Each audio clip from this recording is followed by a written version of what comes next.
God's hand is in it is the word I want to share with you. Sometimes it is easy to see the hand of God in those things that are going as planned, in those things that are working in our favor.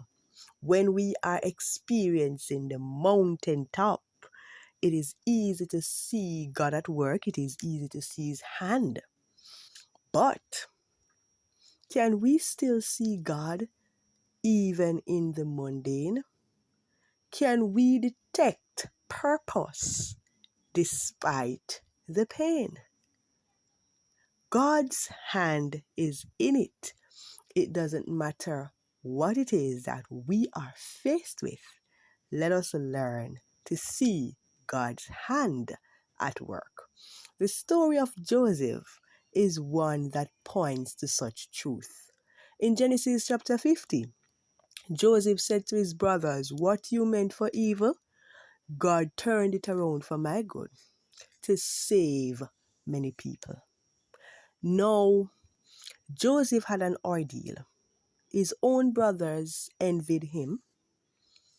He was sold into Egypt. He was lied on by Potiphar's wife.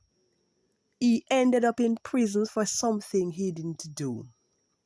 Yet all that happened to Joseph was necessary for where God was taking him.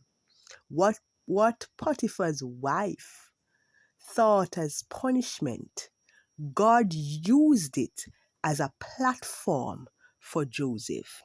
What his brothers meant as evil, like he said, God used it to his advantage.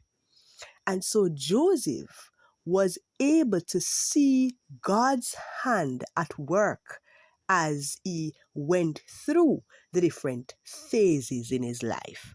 In fact, there's an important clause in Genesis 39 as the word of the Lord spoke about Joseph and what he was doing and where he was.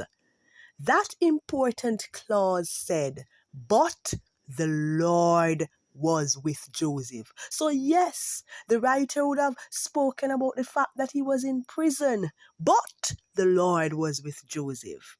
And so it doesn't matter what it is you're faced with at this moment. Know that the Lord is with you and that His hand is in it. And when He is finished with you, you will testify and you will declare, like Joseph, what was meant for my evil has turned around for my good.